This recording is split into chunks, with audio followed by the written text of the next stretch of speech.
Good evening. Thank you all so much for being here. It is always a thrill to see a full house. My name is Lindsay Chervinsky. I'm the Executive Director of the George Washington Presidential Library. It is my great pleasure to invite you all to be here for this event, to enjoy it to its fullest, and to thank you for supporting Mount Vernon by showing up for this type of program and hopefully others in the future. I'm filling in for Mrs. Petri. She is the 24th Regent of the Mount Vernon Ladies Association. Unfortunately, she was felled by whatever is going on, and so it is my privilege to try and stand in her stead. For those of you who may not know, the Mount Vernon Ladies Association came together in 1853 to rescue this historic estate, because they had tried to get the state of Virginia to do it. They had tried to get Congress to do it. And they said, if the men of the Union will not save Mount Vernon, the ladies will. I agree. For the last 160 plus years, the Mount Vernon Ladies Association have independently pursued their mission to preserve Mount Vernon and to share the life, legacy, and leadership of George Washington, as well as the lives and history of all of the people that lived and called this place home. Before introducing tonight's esteemed speakers, I would like to take a moment and let you know about just a couple of upcoming programs you might want to add to your calendar. On March 11th, we are hosting, I'm way too short for this thing. There we go. On March 11th, we are hosting our annual Martha Washington Lecture. I will be moderating a conversation with a number of experts on women in politics from Martha Washington to today. So think first ladies to when women first started to break the barriers and become candidates themselves. Our Michelle Smith lecture series will be on March 13th, April 29th, and May 29th, featuring authors Martha S. Jones, Rick Atkinson, and General Stanley McChrystal. Those tickets are going fast, so I encourage you to snatch up your seat while they are still available. I also want to introduce you to a new form of, or maybe new to some of you, form of question and answer that we will be doing at the end of tonight's program. If any of you attended our Democracy Symposium or some of our other events, we have used a QR system in the past to allow you to more actively engage and participate in the conversation. There will be a QR code up on the screen. You can use your phone. For anyone who's not familiar how to do that, you just pull up your camera app and focus it on the QR code and it should pop up a link for you. You can enter your question at any point throughout the evening and it will go directly to our speakers. So, tonight's program, we are thrilled to host with our friends and partners More Perfect.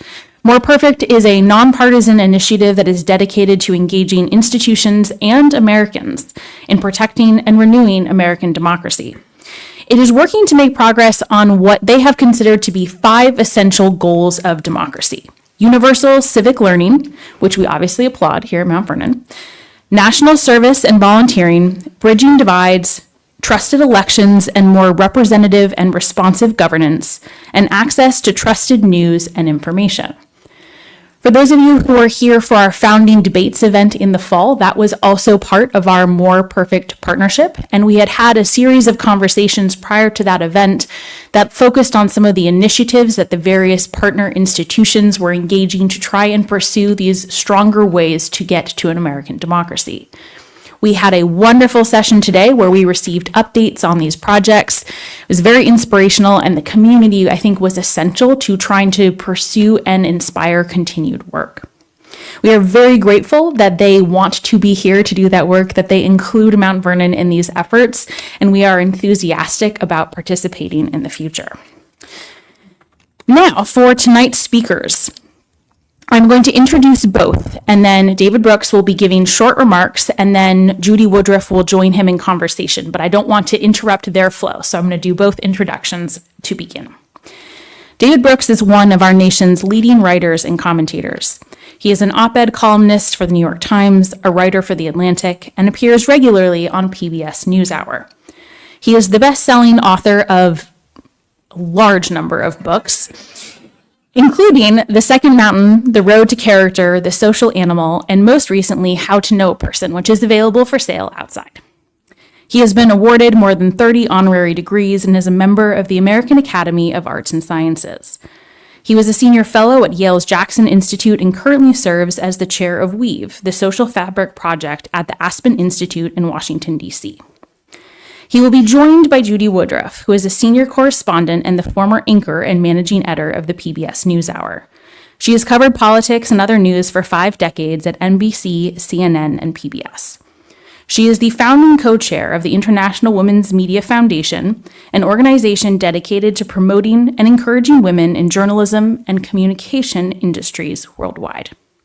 She is the recipient of a gazillion awards, including an Emmy Lifetime Achievement Award, the Radcliffe Medal, the Poynter Medal for Lifetime Achievement in Journalism, the Gwen Ifill Press Freedom Award from the Committee to Protect Journalists, and many, many more. That was her official biography, but I do have to take the privilege of having the microphone to add one other addendum, which is to say that she is an absolute legend. And it is such a privilege to have her here, someone that I have looked up to for a very long time. And so I am so thrilled that she is gracing our stage with her knowledge. Her new project is particularly relevant for our conversation tonight and the work we are doing with More Perfect. It's called America at the Crossroads, and it examines the divisions that are currently fracturing the nation and how we might try and bridge them, which is one of the goals we've been focusing on today. So without further ado, let me get away from the microphone so you can hear from the people you actually came to hear from. Please join me in welcoming David Brooks and then eventually Judy Woodruff.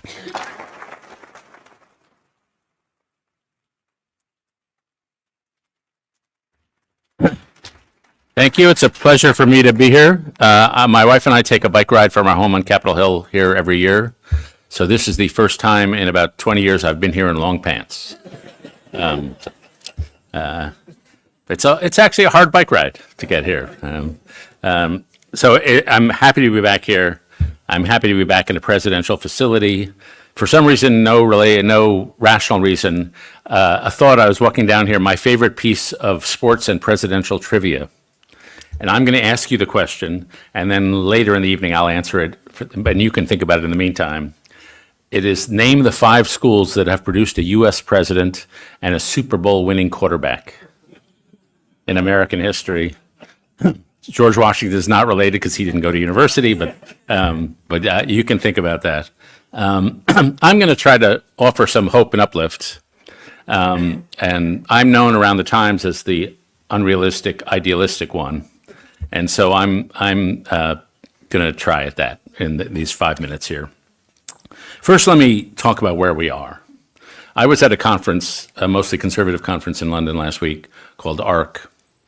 And what struck me was, and there were some people sort of of my ilk, Neil Ferguson, the historian, and Jeff Rosen, the historian. And then there were other people, not so much of my ilk. Vivek Ramaswamy was there, and Mike Johnson, Speaker Johnson, and Jordan Peterson and others. But what struck me was that there was a war of metaphors at that conference. Some of us used organic metaphors, and we see society as essentially as a garden or as a forest. And when you want to heal a society, you weave together the garden, you tend the garden. You plant the trees that you may not see. And I use organic metaphors, either weaving, planting, tending the garden, mostly because I'm trying to avoid bridging metaphors, because I'm worried about Bridges' ego.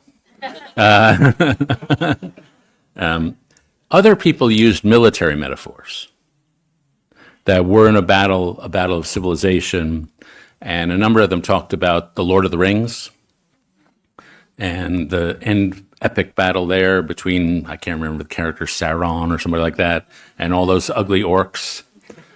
And this struck me as a central dispute about how we solve this problem. That some of us believe in weaving, tending the garden, bridging, and some people believe in fighting. And when I look at society, I don't see orcs invading us. I see a deterioration of the social fabric. And the ones I focus on are 2. The first is the class divide, which is an educational divide. And I'm sure you know the statistics that people with high school degrees die 8 years sooner than people with college degrees. People with high school degrees, their children are 4 grade levels behind people with college degrees by 6th grade. People with high school degrees are 5 times more likely to have kids out of wedlock. People with high school degrees are 2.4 times more likely to say they have no close friends. And so you wouldn't think 4 years of education would make a big difference. But in our society, it does. Even the amount of time you spend in civic organizations, there's a chasm. The amount of time you spend outside at parks, there's a chasm. The number of time you spend in sports leagues, there's a chasm. So that's one rupture in our society that I think about a lot. The second rupture is deeper, and it has to do with a spiritual and relational crisis. And you all know the statistics, rising suicide, rising mental health problems. The number of people who say they have no close friends is up by 4-fold since 2000. The number of people who rate themselves in the lowest happiness category is up by 50% since 2000. The number of people not in a romantic relationship is up by 1/3 since 2000. 45% of high school students say they're persistently hopeless and despondent. And so what's going on? Why is there this loneliness and disconnection? And I could point to a lot of things, and we can talk about them all, but the one thing I'd mention, which I think is underappreciated, one of my favorite sayings from psychology is from a guy named John Bowlby, an attachment theorist. All of life is a series of daring explorations from a secure base. All of life is a series of daring explorations from a secure base.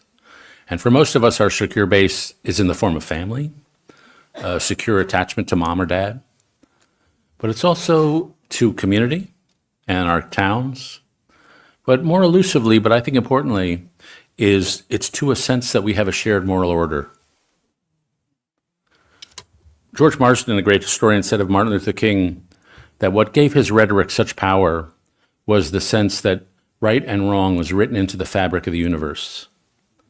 That segregation is not wrong because we happen to think it's wrong. It's wrong. If slavery is not wrong, nothing is wrong. And in my view, over the last 2 or 3 generations, we've privatized morality. Instead of thinking we have a shared moral order that holds us together as a community, we tell young people at commencement addresses, come up with your own truth. Come up with your own morality. Now, if your name is Aristotle, maybe you can come up with a morality. Most of us can't do that. And so Walter Lippmann, a great 20th century journalist, said that if what is right and wrong depends on what each individual happens to feel, then we are outside the bounds of civilization. I think he was more or less right about that. When we want to trust each other, which is at the core of building any healthy societies, we have to have a shared moral norms. We have to know what we ought to do. And then we have to have shared practices. So if we're merging lanes, then the right lane goes and the left lane goes. The right lane goes and the left lane goes. And if you butt in line, I'm going to honk at you. But we have to have agreement. This is how we do things here. This did not pertail on 695 coming down here from my home, but and so to heal these kind of wounds, the moral wounds, the spiritual wounds, the relational wounds, and the class wounds, we just need a lot of bridging. And frankly, a lot of what the people in this room are doing. Now, the real question I'll talk about is, can we come back? We're in a moment of hardness. And in my view, we already are. Now, think about the moments in your own life where you've grown. I often ask people, what made you who you are? Nobody ever says, I had this great vacation in Hawaii, and that made me who I am. They always talk about a hard time. And it's those hard times in the valley that make us who we are. We grow as people and as societies through a process of rupture and repair. And in personal life, the rupture can be the death of someone you love, the loss of something, moving away from home, losing your career. And then you have to go through a transition. A change is different than a transition. Change is doing things differently. A transition alters who you are.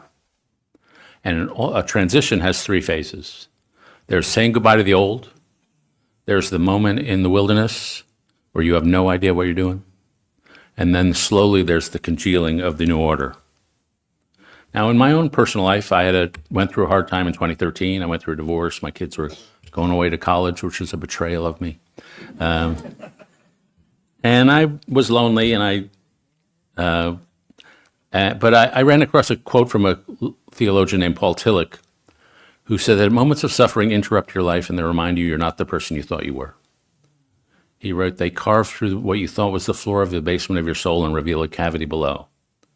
And they carve through that and reveal a cavity below. So in those moments of hardship, whether personal or national, you just see yourself a lot better. And you realize that only spiritual and relational food will fill those voids. I came across also in that period a guy named Henry Nouwen, some of you may read. And he said, when you're in a moment of pain, you have to stay in the pain to see what it has to teach you. And I remember reading that in my hard time, and I thought, screw that, I want to get out of the pain. But there's some wisdom there. And then finally, from a novelist named Frederick Buechner, he said in those moments of pain, you can either be broken or broken open. And that some people shrivel up, they become invulnerable, and other people open up. And I resolved that I was going to become open. And I was helped out. One of the things I learned in those moments of valley, you can't really pull yourself out. Somebody has to reach down in the valley and pull you out. And in my hard time, I had a couple named Kathy and David who lived in D.C. invite me over for dinner. I didn't know them particularly well. But they have a kid named Santi who was in D.C. public school at Wilson, if you know that school. And they had a friend named James whose mom had some health and drug issues and couldn't feed him all the time. And so they said, well, James can stay with us. And James had a friend, and that kid had a friend, and that kid had a friend. By the time I go over to dinner on a Thursday night in 2014, there are 40 kids around the dinner table and 15 mattresses around the basement. And I reach out to grab a hand of the first kid I meet, and he says, we really are not allowed to shake hands here. We just hug here. And I'm not the huggiest guy on the face of the earth, as Judy will tell you. But for the next 7 years, I went back every Thursday night. And we vacationed together. We did holidays together. And those kids beamed emotional openness and demanded you beam it back. And they were the guarantor that I would be a little break open. And they really changed my life. And I can prove it because I was in Nantucket at a conference, and the speaker handed out a piece of paper, and on it contained lyrics to a love song. And he said to us all, I want you to find someone you don't know, gaze into their eyes, and sing the love song to them. And so I found some old guy I didn't know. I sang the love song to him. There were no sparks, no chemistry, nothing. But to me, that was a bit of a recovery.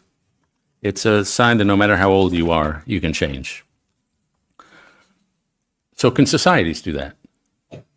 Well, they do it all the time. If you go back in history, Britain between the 1820s and 1830s, and from a period where it was totally normal to get drunk and work and go home and beat your wife. So by 1848, the beginnings of Victorian morality had come in. The Chartist movement had rallied the working class. The Reform Acts had broadened the franchise. Britain was a low-trust society in 1820 and a high-trust society in 1848. There are plenty of other cases. Britain in the 1980s, Australia in the 1970s, Germany and Japan after World War II, South Korea in the 1980s, Rwanda after 1994, Chile in the 1990s. History is replete with moments of national rupture and repair. You look at our own country. I was comforted during COVID. I read a book called The Politics of Disharmony by a a political scientist named Samuel Huntington. And in that book, written in 1981, he said, I've noticed this pattern that every 60 years or so, America seems to go through what he called a moral convulsion. People get disgusted by established power. People who are marginalized demand inclusion. A new moral generation comes on the scene. A new communications technology comes on the scene. And he said it happened in the 1770s in the Revolutionary period. Brutal period to live through. It happened in the 1830s with Andrew Jackson, the populist period. It happened in the 1890s we were failing at industrialization, and yet we came back. And I'll talk about it a little more in a second. It happened in the 1960s. that brutal period in the late 1960s with assassinations, riots. In 1971, there were 4,000 bombings on American campuses.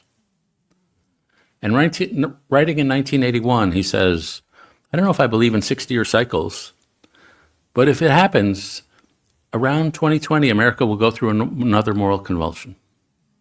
And I read that in 2020. I thought, excellent call, Professor Hunting.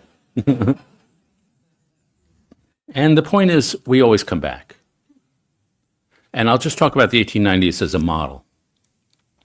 1880, we have economic depressions, we have ruinous political corruption, massive wave of immigration, industrialization, big economic revolution. America was a society in trouble. And the recovery took place in 3 phases. The first was a cultural phase, which is the social Darwinism ethos, which was very individualistic and sharp-elbowed, was replaced by the social gospel movement, which was pretty communal. Then in the 1890s, we had a civic renaissance. We had the arrival of the Boys and Girls Clubs, the temperance movement, the settlement house movement, the union movement, the environmental movement, the NAACP. All these organizations were founded roughly at the same time as Americans looked around and they said, we've prepared our civil society to train kids who were raised in the prairies of Kansas, but we got 1 million kids in Cleveland. We got 1 million kids in Baltimore. We need new institutions, and they created all these institutions all at once. And then finally, the progressive movement cleaned up government and created the Food and Drug Administration, eventually the Federal Reserve. And so it went a cultural change, a civic renaissance, and a political change. And that strikes me as a very persuasive recipe for how societies turn around. I happen to think we have many spiritual resources in our culture woven into the fabric of who we are. We have so many voices. And these are not just voices of the dead, they're strengths. To me, the voice of Genesis, that man is made in God's image, which is the fundamental idea that undergirds democracy. The voice of Exodus, that life is a journey from oppression across the wilderness and toward an imagined promised land. We have the voice of Jesus, whether you're Christian or not. Blessed are the poor, blessed are the meek, blessed are those who are marginalized. We have other voices. We have Alexander Hamilton, one of my heroes, a Puerto Rican hip-hop star but he said we should create a society, George Washington's Treasury Secretary, create a society in which poor boys and girls like him can rise and succeed. That's in our cultural DNA.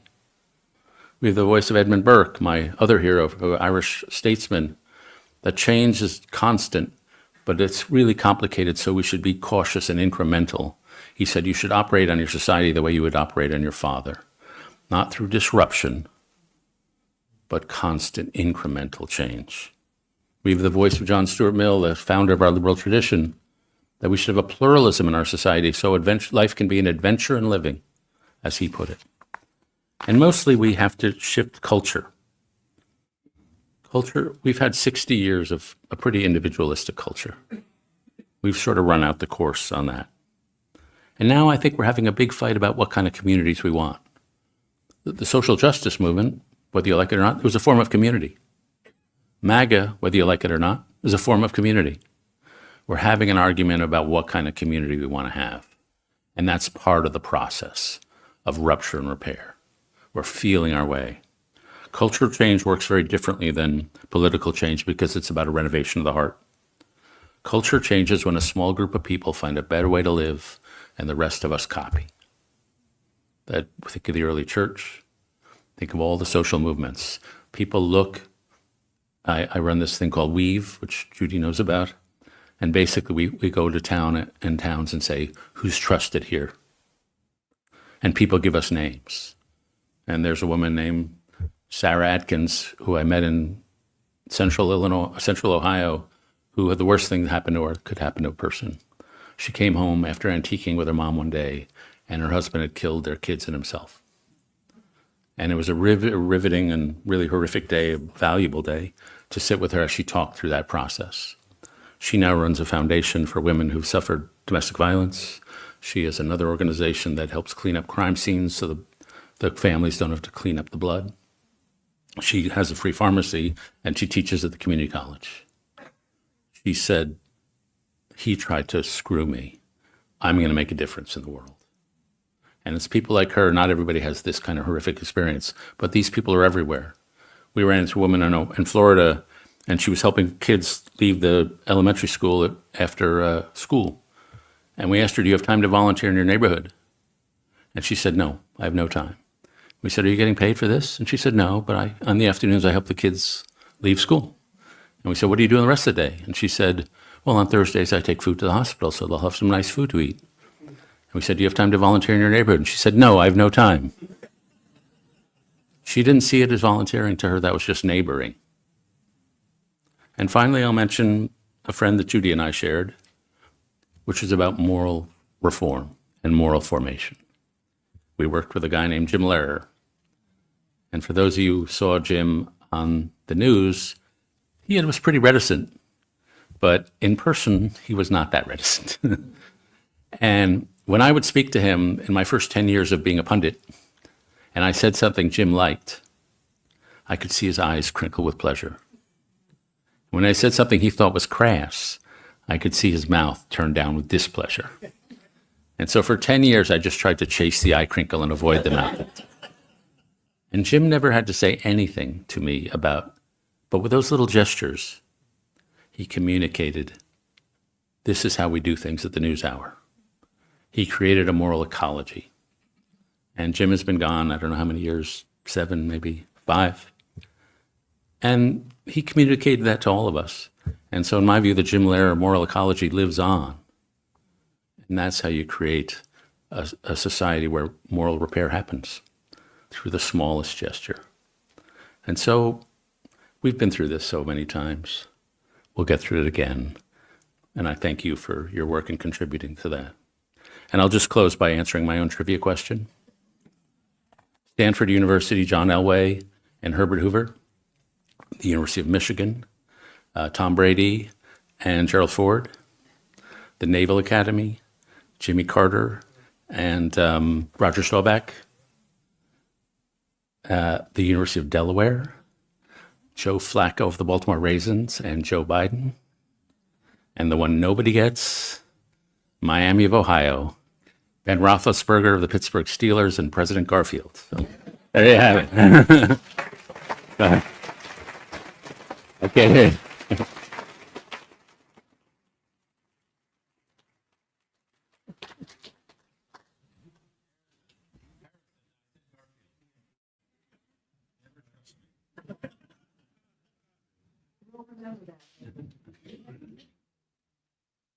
David, is it working? No. Is it working? Is it working? Yes. All right, it's working. So David, words of uplift, words of inspiration. Are you reading the news lately? No, I don't really need to do that for my job. But every Friday night on the NewsHour, you do weigh in with wise comments about what's going on. How do you balance what is going on in the news every day that you learn through osmosis and working at the New York Times and all the ways you gather information, and maintaining this focus that you have, which is a much bigger focus on our moral selves and on our spiritual selves? Yeah. Well, I mean, I would say I wear this Oura ring, which I wake up in the morning and it gives me a rating of how well I've slept the night before, because I don't have enough judgment in my life. And before January 20th, my scores were like 88 to 92. And since January 20th, my scores are like 40 to 60. And so it's been a hard period. I think it's been hard in two ways. The first is, like a lot of people who live here in Washington, I have friends who are in government. And just because of my background, I spent most of my life in the conservative movement. Most of our friends are conservative, and a lot of them are evangelical Christian, but they have devoted their lives to public service. And some of them work fighting sex trafficking in the State Department. Some of them work, our good friend Mike Gerson, who has left us, but some of them worked with Mike to create PEPFAR, which saved 25 million lives in Africa. Some of them work in the national security agencies. Some of them work at the NIH trying to cure diseases. and their lives and their work has been threatened or devastated over the last month. And I've spent a lot of time on Zoom calls with them, trying to strategize a way forward. And so that's been very hard. And if I could get a little partisan, I once was at the Metropolitan Museum of Art, and we were standing in front of one of the portraits of George Washington with a friend. And my friend, his family goes back to the Revolutionary period, and while he is not a direct descendant of George Washington, because I think no one is, but he is a remote descendant. And we were standing in front of the portrait, and we were in our 20s back then. And he said to me, "What's it like for you thinking of Washington as the father of your country? Because he really is my relative and my father, but he's not your relative." And I thought, that had never occurred to me. Like, of course he's the father of my country. And so being an American and having been raised by immigrants, it's just such a proud part of my identity. And of course we have sins, and we all know them, and of course we screw up in all sorts of ways. But I've always thought we're the country that defeated fascism, that defeated communism, that did the Marshall Plan, that did PEPFAR. That when we make mistakes, which we do, Vietnam, Iraq, it's usually mistakes out of stupidity, arrogance, naivete. It's not because of ill intention. And over the last month or two, I thought, are we really still a good country when we're voting with North Korea and Russia in the United Nations? And when we seem to lean toward policies that are really about extracting from a vulnerable Ukraine? And so that's been, I don't know about everybody, we've all had this experience, but I've found that tremendously demoralizing to my identity, to not feel. And it's felt like a moral injury, a sense of almost shame, that I can't look at my country and the world and see, well, we may be dumb, we may be naive, but we're trying. And so to have an amoral approach to foreign policy, I think I experienced it, and I think a lot of Americans do, as sort of a moral injury. Deep breath. I think everybody here, and today the program was, as you can imagine, about what More Perfect is all about, democracy goals, trying to, through civic education, volunteer work, trusted elections, and media and so on, getting to a place where we are a closer, better country. At the same time, realizing that we are in a very difficult place right now, and trying to understand how we make that connection or disconnection. Do we shut it out and focus on the morality and the spirituality that you just described so beautifully? Do you weave it together? I think a lot of people are struggling with, how do you do the important work that needs to be done at the same time you do the necessary reacting to what's happening right now? Yeah, that's a good question.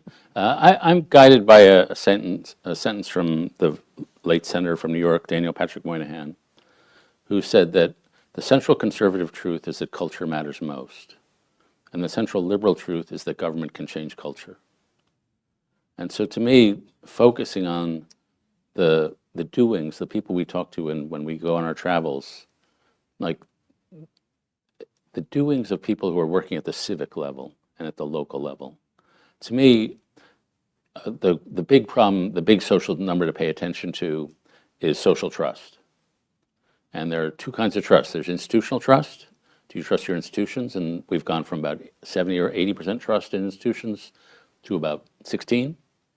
But to me, the one that's part of the spiritual and relational crisis is interpersonal trust. Do you trust your neighbors? And so it used to be 60% of Americans trusted their neighbors. And frankly, among boomers, still high trust, 60%.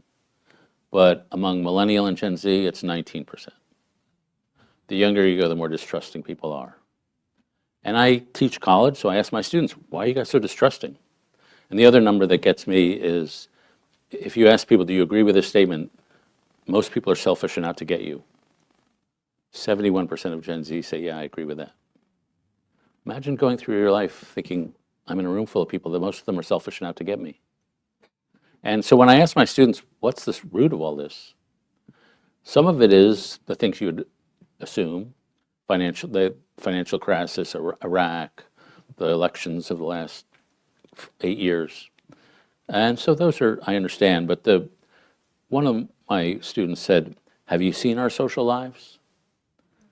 And she said, I've had 4 boyfriends in my life, and all 4 of them ghosted me at the end. None of them had the decency to have a breakup conversation. And so she said, of course I'm distrustful. I assume the next guy's going to ghost me. And at the deepest level, we have not taught a couple generations, including my own, how to be considerate towards each other in the concrete circumstances of life. There are basic social skills. How do you be a good listener? How do you be a good conversationalist? How do you break up with somebody without crushing their heart? How do you offer hard criticism? How do you listen well? And the book that's on for sale out there is about the chief social skill, social and moral skill, making others feel seen, heard, and respected. And somehow we haven't taught those basic social skills. Like I remember I went to my high school reunion, my 5th high school reunion, like 10 years ago. I kept getting held back. But nobody ever taught me how to end a conversation gracefully.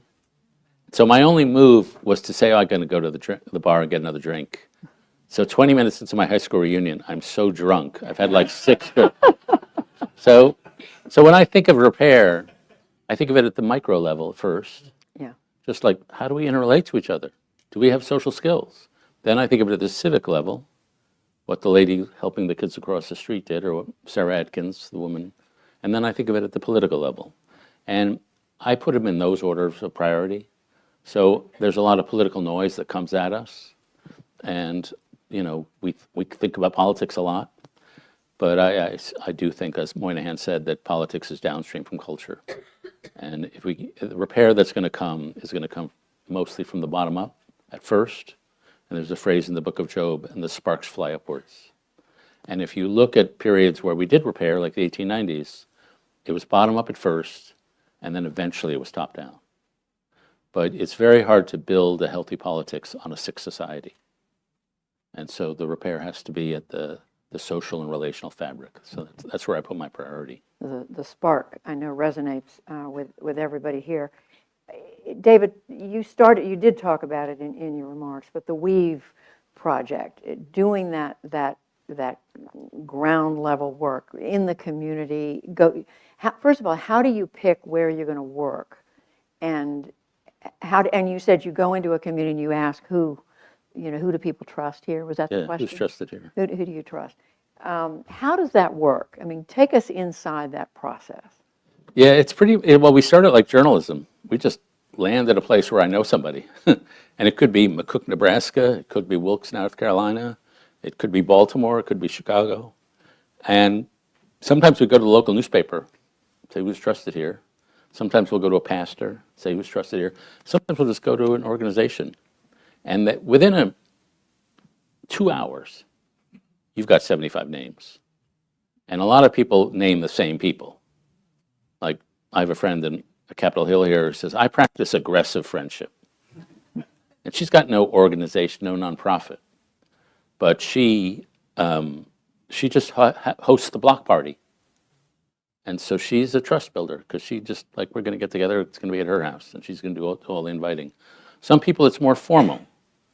And so one of my favorite organizations is in Baltimore called Thread, run by a woman named Sarah Heminger. And she takes the 4,000 underperforming students in Baltimore high schools and surrounds them with 4 people who are volunteers, who serve as extended family, driving the kids to school, getting them lunch. And then there are 8 others they call grandparents, and then 12 others they call collaborators. So this intense network around each underperforming child, basically an extended family.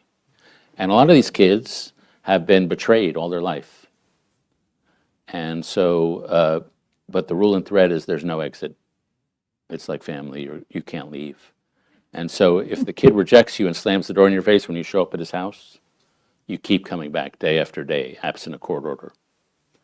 And Sarah says, if you're the one who's been betrayed and somebody keeps showing up for you after you've rejected them, it's life-altering. And it's also life-altering to be the one who's been rejected and you keep going back. And so these organizations are everywhere, and we tend to focus on people who live in the community where they work. We become relatively suspicious of people who come in from outside and try to help a neighborhood because they come in for a few years and they don't have the trust and they go when their grant runs up. And we've come to believe that the neighborhood is the unit of change. You can't only clean the part of the swimming pool you're swimming in. You clean the whole community. And you don't know what's going to turn around a community, but if you try everything you throw in the kitchen sink, then you can have some positive results you will never understand. That's the story of the Harlem Children's Home. And so what we do is we take these weavers who are doing this work, and we give them little grants, which we call Weaver Awards. We lift them up, like we had a Baltimore Ravens were nice enough to have a Weaver night, and they put their faces up on the Jumbotron. But mostly what they want some recognition. They like the money, which is small, but mostly they love each other. Because people who are doing the hard work of building social capital are often beleaguered, lonely, overstressed, and ambition for money causes you to work 80 hours a week. Ambition for goodness causes you to work 100 hours a week. And so they need each other to lean on, because they're giving all day. Who's helping them? And so, our theory is based on what I said earlier. Society changes when a small group of people find a better way to live. And so we bring them to Aspen. We put them on NPR. We put them on South by Southwest. We have a speakers bureau. We try to tell their story. And the idea is that people look at them and think, that's pretty attractive. That's pretty inspiring. I may not found thread in Baltimore, but I may do something. And that's our theory of change. That because when you meet these people, and we do this similar work, the last 7 years, I founded it in 2017 or so. The country's been depressed. I've been uplifted. I've met the most wonderful people in America. And I've never met one of them who said, I'm working on this homeless issue or this veterans issue I'll do it for 3 years and then I'll go off and work at McKinsey. Nobody ever says that. They all say, this is why God put me on this earth, to do this work. And so it's inspiring to be around them, and it's very hard to feel depressed when you can go in any town in America and meet such people.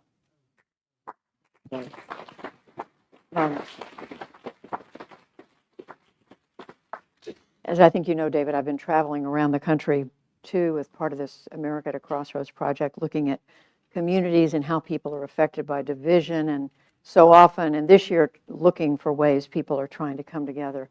And so often when people are focused on what's happening right there in the community, they can find ways to work together if they try hard. But the minute they are focused on an issue that's at the national level, whether it's immigration or woke, gender, whatever we're calling it right now, or you name it, that can all blow up. And it can be a school board, it can be a local community having this fight, but it's over something that's tearing the country apart. How do you see that? And what does that say to an organization like, a group of organizations like this? Yeah, I would say first, people don't form community for the sake of community. They form it because they have a common love. And often it's their town. I met a guy in Youngstown, Ohio, who just stood there. He began his activism by standing in the town square with a handwritten sign that said, "Defend Youngstown." He just loved Youngstown. And I asked people, to which level of society are you most attached? Your neighborhood, your town, your region, your state, or your country or your world? And occasionally, like me, I say I'm most attached to my nation. But 80% of the people I ask that to say my town. I just love Wichita, and I will sacrifice for that. And so they have a common love. Usually it's geographic, or often it's children. Everyone loves the children of their community. So they have that. And then they have a common story. So Wilkes, North Carolina is about an hour outside of Winston-Salem, and it's Appalachian part of North Carolina. A young woman there said to me, "We hate each other here, but if you criticize one of us, we'll kick your ass. Like, to me, that's Appalachian culture in a nutshell. Like, but they have a common story. Wilkes is where Holly, what's the chicken factory? Holly Farms, and Lowe's Hardware was founded there, and NASCAR was partially founded there. And all those places left in the 90s. So they went through their opioid epidemic early. But they have a story. We are makers here. We make things. And they took that away from us, but we're still here and we're still making. And so they have a common story. And then finally, what joins communities is a common project. So in the book of Genesis, the creation of universe is covered in 9 verses. In the book of Exodus, the creation of the tabernacle, this little structure, it's like 300 or 400 verses. It's incredibly boring. And so why did they describe the whole creation of the whole universe in 9 and the little tabernacle in 400? It's because Moses was trying to take 12 fractious tribes and unify them into a people. They needed a common building project. And so it was the act of building the tabernacle that gave them the unity. And so to me, the lessons of how you cohere people are as old as time. And there's a saying from Chesterton that civilizations fall when they forget obvious things. And how to build community is something we've a little forgotten. So how do we translate, how do we evolve, translate from what you're describing, what's going on, the good things that are happening in our communities, to making the kind of change at a national level that so many of us think needs to be made?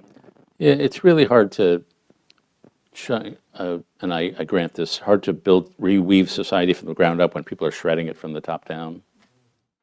And I would say the thing that works for me, and I say it to those in this room, it's love of America. It's like, the people I know who I admire, they are never quite able to hate half the country. And because they think we have, it's like when you go abroad, you realize we're pretty different from one another, but when we go abroad, you think, oh, we are Americans. And so it's that shared, what a lot of people in the world are working on, this shared sense of history. Like George Washington is my relative somehow, spiritually. It's the shared sense of civic knowledge. And then it's the shared sense that we are all in this together, and that our history has given us a great errand into the wilderness. And I think one of the things that's challenging for me is that we used to have a shared project, whether we're settling the West, or I think we still have a shared project of hopefully spreading human dignity and democracy around the world. But we used to have a shared story. And to me, it is the Exodus story. The founders, I think not Washington, but Franklin and a few of the others, wanted to put Moses on the Great Seal of the United States. Because that story, we fled oppression, we crossed the wilderness, we came to the Promised Land, and we established rule of law. The fact that Moses established law, as you'd expect, was tremendously powerful for the founders. And then every immigrant story, including my family, we saw ourselves as an Exodus story. My family fled pogroms in Ukraine and crossed the wilderness and came to America. And Martin Luther King talked about Exodus more than he talked about the New Testament. And so to me, that's the common story. When I tell college students this story, they don't buy it.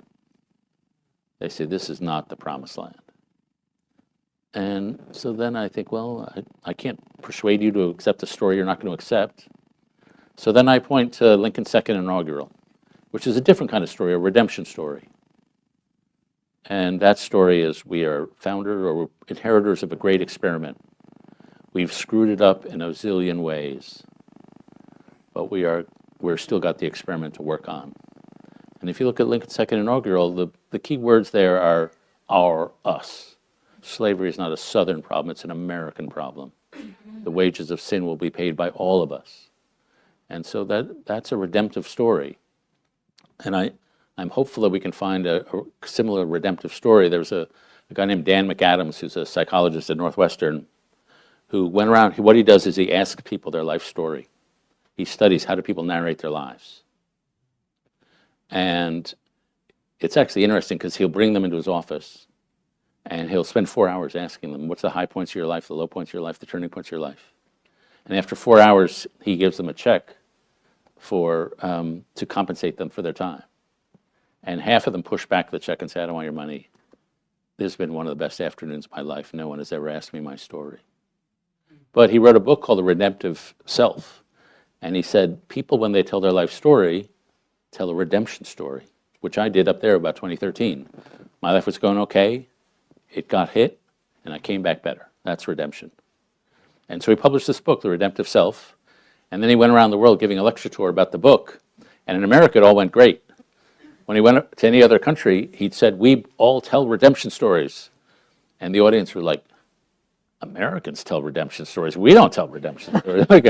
And so he wrote another book about different stories around the world. But I'm hopeful we'll find a national narrative. But, it's very hard for a society as wonderfully diverse as our own. If we don't have a common story, it's hard to hold together. You've attracted a number of questions from the audience, and before I go to these, I have one that I think segues kind of to what people are asking. This is an effort, More Perfect, that describes itself as bipartisan. What does bipartisan mean anymore? I mean, it clearly doesn't have the meaning that it once did. What does it mean? I mean, can we even use it with a straight face, frankly? Yeah, I think so. I spent most of my life in the conservative world, so about half my friends are Trump supporters. And I haven't lost a friendship in 7 years, or whenever, since 2016. I've not lost one valuable friendship. And I'm relying on the generosity of my friends. I was just at this ARC conference, and I was on a conversation like this with a guy named Rod Dreher. And Rod he moved to Hungary because he loves Viktor Orban so much. And he loves J.D. Vance so much, and he loves Donald Trump so much. Hasn't hurt our friendship. And I think if you work on it, if you're basing your friends on politics, actually J.D. Vance made this point, you're asking more of politics than it could absorb. That it's important, but I don't believe in losing friends. Friendship is more important than political viewpoints. So that's part of it.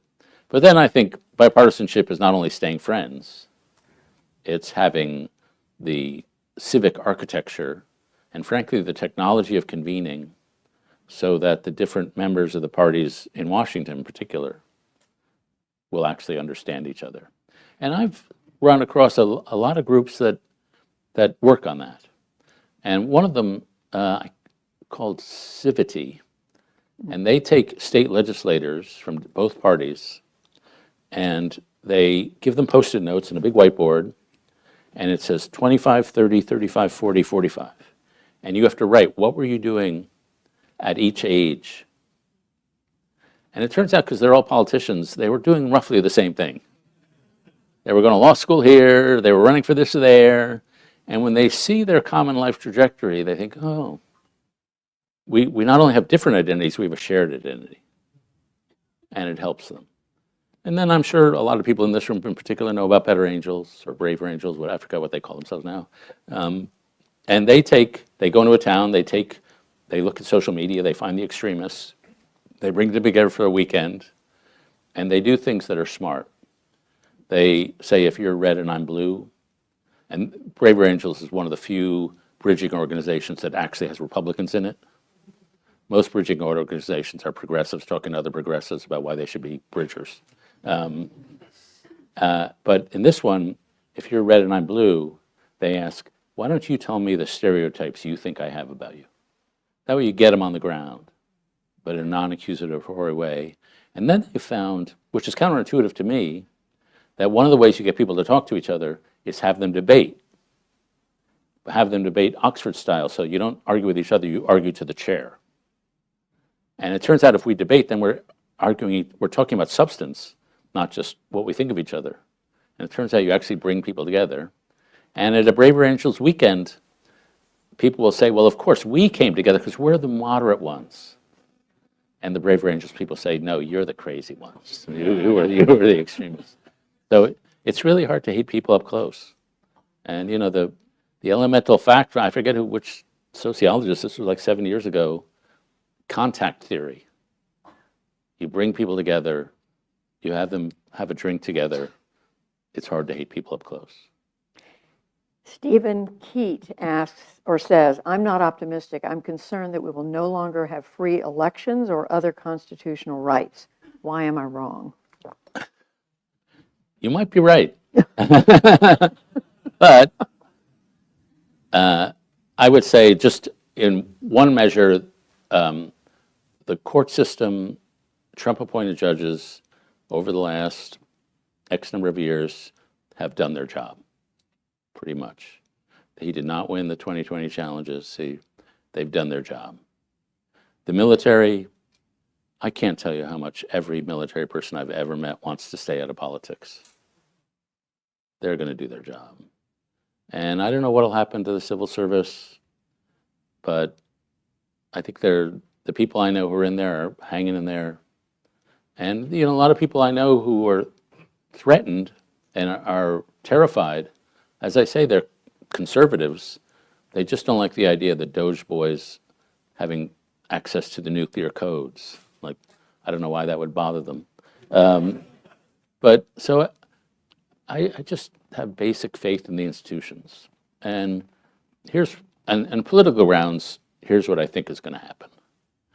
In my view, and again, I don't want to be partisan, but I'm drifting that way.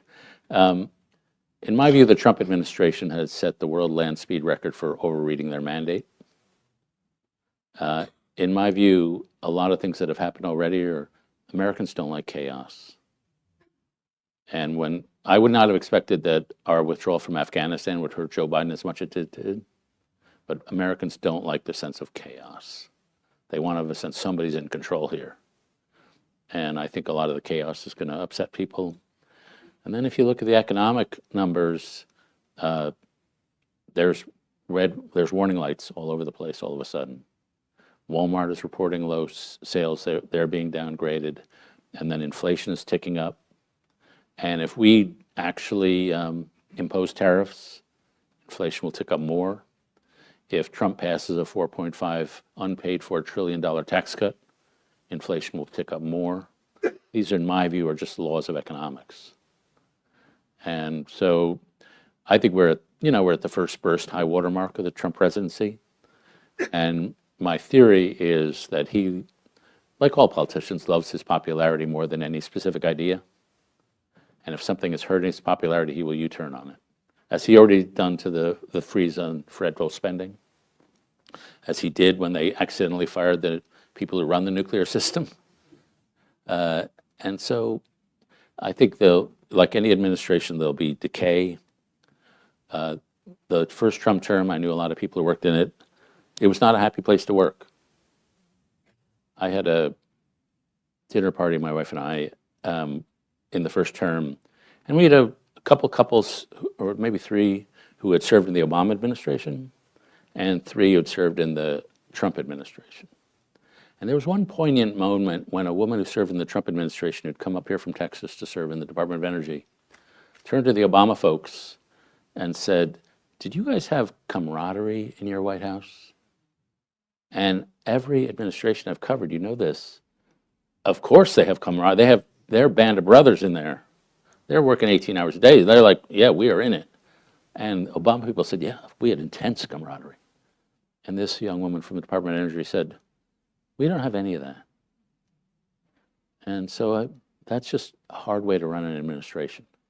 And so the Doge folks may look powerful now, but I just don't think they know what they're doing. I think they're like NIH. There are many ways to reform NIH. They picked one that has been talked about for years and rejected by all parties because it's just not workable. And when you're trying to do so much so fast, you're bound to make gigantic errors.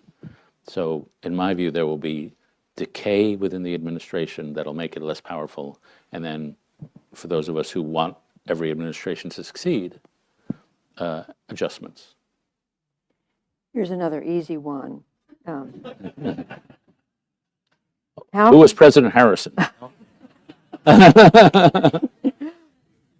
Stephen Levine asked, how can we shift our culture when so many forces, news media, entertainment, social media, and politics thrive on keeping us divided and outraged at one another? It's a fair question. I mean, we do have what Amanda Ripley calls conflict entrepreneurs who make money from this. But again, all questions are answered if you look at history. You look at the press in the 1880 or 1890s, do you think that was Walter Cronkite? It was viciously partisan. I mentioned my hero, Alexander Hamilton. He was killed by the vice president. Like, that's pretty rough. And so I just look at American history and what decade would anybody want to go back to? Like, I said nice things about the 1890s because I really did think they did a lot of social repair then. The 1890s was also the decade of lynching and racial terrorism. Like, what decade would you want to go back to? I'm just reading a biography of Thelonious Monk. I only read books about people who are hipper than I am. And he lived on West 62nd Street in Manhattan. And it was brutal in the 30s and 40s. Gang wars, horrible violence, racial wars. Now, you can't, you do Pilates is the most violent thing that happens on West 62nd. And so I just don't see any decade. Like, every generation has their crisis, and we were not going to be spared ours. There was a brief window in the 1990s that retroactively looked like a reasonably peaceful time. But I don't think we felt that at the time. But every decade has their thing. Every generation has their thing. And I would rather face our thing than to face the Depression, World War II, face the Civil War, Trail of Tears. Like, we've got serious problems, but when you actually look at American history, not as bad as it could be. So I'm sticking to my good news story. Like the guy who, what's the famous story of the guy who jumped off the bridge and halfway down, it's fine so far.